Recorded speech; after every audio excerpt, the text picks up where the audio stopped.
Après avoir parlé des 3 réalisations très importantes à faire dans la vidéo précédente, je vous parle maintenant de 4 attitudes importantes à adopter pour reprendre sa santé en main.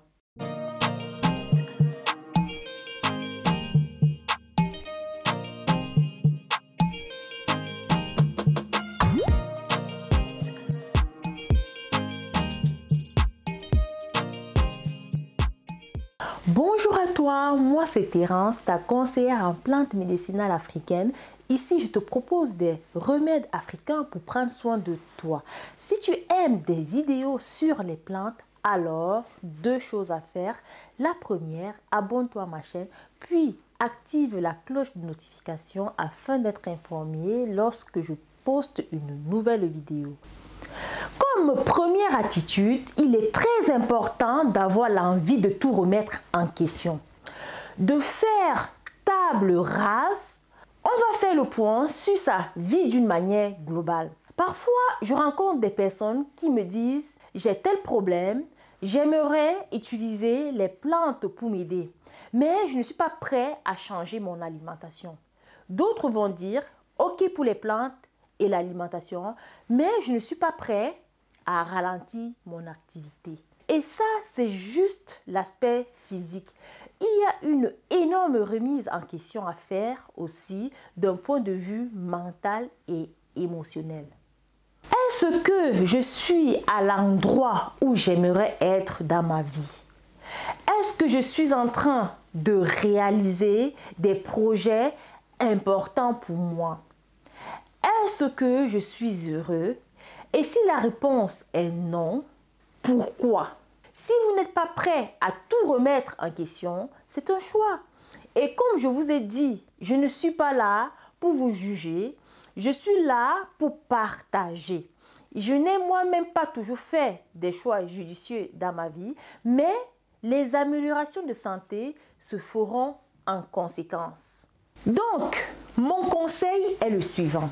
Il ne faut pas commencer à faire son difficile, à choisir les parties qu'on veut bien améliorer et les parties qui sont hors limite. Si on veut vraiment retrouver la santé, il faut tout revoir, tout. Ce qui ne veut pas dire qu'on va pouvoir agir sur tout. Ce n'est pas ce que je suis en train de dire. Si vous découvrez que votre emploi est trop stressant et qu'il est toxique et qu'il vous aggrave vos problèmes de santé, vous n'allez peut-être pas pouvoir faire des changements drastiques tout de suite. Mais déjà, il faut admettre et accepter le problème. Cela va planter une petite graine dans votre esprit et au fil des mois, cette graine va germer et vous allez voir des nouvelles idées de ce que vous pourriez faire. Vous allez voir apparaître des opportunités, peut-être de travailler un jour par semaine à la maison, peut-être de passer des dossiers stressants à quelqu'un d'autre, peut-être faire des formations pour vous orienter vers un autre travail. Donc, je répète, il faut être prêt à tout remettre en question, de faire le point sur tout, y compris sur les relations toxiques. Ensuite, on voit ce qu'on peut modifier ou pas, ce que l'on change maintenant et ce que l'on garde pour plus tard. Il est très important de savoir que vous êtes le chef d'orchestre de votre santé. Personne d'autre. Et ça, parfois, il faut du temps pour le réaliser. Mais personne ne va se battre pour vous aussi bien que vous-même. À un moment, il va falloir frapper sur la table et dire « Maintenant, c'est moi qui décide ». Vous pouvez construire votre orchestre avec des gens qui jouent comme vous le voulez. Et si quelqu'un ne joue pas bien, vous le remerciez et vous allez retrouver un autre musicien pour votre orchestre. Moi, je vous parle des plantes, mais peut-être que vous avez besoin d'acupuncture, de yoga, de méditation. Et très souvent, c'est la somme de plusieurs choses qui va faire toute la différence. Mais c'est à vous de faire cette recherche. Personne ne va vous mâcher le travail. Si vous essayez une thérapie et qu'elle ne fonctionne pas, vous aurez essayé, c'est bien. Félicitez-vous et passez à une autre chose. Donnez-vous assez de temps pour conclure et n'essayez pas de tout faire en même temps, sinon vous n'allez plus savoir où vous en êtes. Vous n'allez plus savoir ce qui fonctionne et ce qui ne fonctionne pas.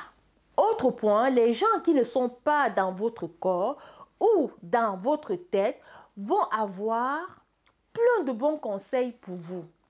C'est souvent bien intentionné, ils vous veulent du bien, mais ne les laissez pas prendre les décisions pour vous. Seul vous pouvez savoir ce qui vous amène dans la bonne direction par rapport à vos valeurs. Donc, je répète, vous êtes le chef d'orchestre de votre santé. C'est votre liberté, votre droit et votre responsabilité aussi.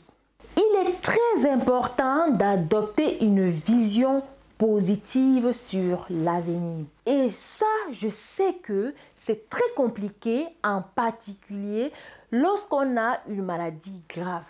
Avec tout ce qui est en train de se passer dans le monde d'aujourd'hui, parfois c'est dur de rester motivé et positif. Mais c'est absolument clé. C'est quelque chose qui a été documenté par certains médecins américains comme Carl Simonton ou Bernie Siegel, par exemple. Pour information, Simonton a écrit un livre fascinant qui s'appelle « Guérir envers et contre tout ».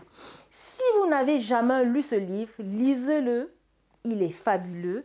Il parle principalement du cancer, mais il s'applique à toutes les problématiques de santé. Bien sûr, il y a plein d'autres livres qui ont été écrits sur le sujet par des gens qui ont observé et documenté l'effet du mental sur le processus de guérison. Avoir une attitude positive, ce n'est pas se voiler la face ou se faire des films par rapport à sa situation. Ce n'est pas se dire « je n'ai rien, tout va bien ». C'est juste d'accepter ce qu'on a, de s'engager et de savoir que nous avons toutes les clés en nous. Vous n'êtes pas impuissant, au contraire, vous êtes très puissant. Vous prenez des décisions, vous avez un plan d'action, vous vous engagez avec confiance et positivisme. D'un point de vue physique, ceci va avoir un effet puissant, diminuer la production d'hormones de stress et stimuler votre immunité. Je ne vous dis pas que c'est facile à mettre en place lorsqu'on a perdu espoir, mais ça se travaille comme tout. Ça se pratique et c'est une attitude absolument clé pour progresser vers le mieux-être. Il est très important de pardonner aux gens qui vous ont fait du mal. J'ai rencontré de nombreuses personnes qui traversaient une maladie grave.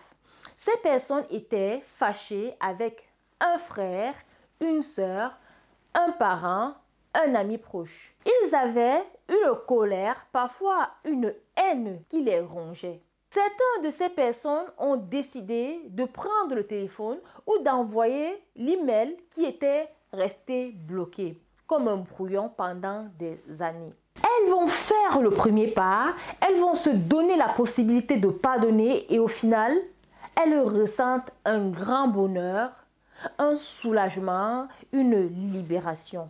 Il faut pardonner, pas parce que c'est un devoir, pas parce que c'est moral, pas pour oublier ce qu'on nous a fait. Il faut pardonner parce que c'est bon pour nous, parce que toute colère nous ronge, nous perturbe notre immunité.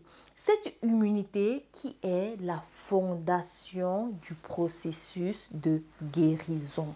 Les émotions toxiques sont aussi néfastes pour notre physiologie. Pardonner, c'est l'une des choses les plus difficiles à faire. Entourez-vous, allez voir un thérapeute si nécessaire. Ça va être long, c'est clair. Mais pardonnez, vous allez dégager une lourde charge toxique de votre vie. vous vous sentirez plus léger, plus apte à faire face à la maladie. Je t'invite à me rejoindre sur Instagram et Facebook car j'ai beaucoup de choses à partager avec toi. Je laisserai les liens en commentaire. Si tu as aimé la vidéo, merci de laisser un gros pouce en l'air et de faire un petit partage. Pourquoi pas si quelqu'un peut en bénéficier autour de toi. Si tu as des questions, n'hésite pas à me laisser en commentaire. C'était Terence, l'herboriste du bled, au-delà de tout, passionné des plantes. Merci de m'avoir écouté. Sur ce, utilisons le vivant pour soigner le vivant. Je vous aime.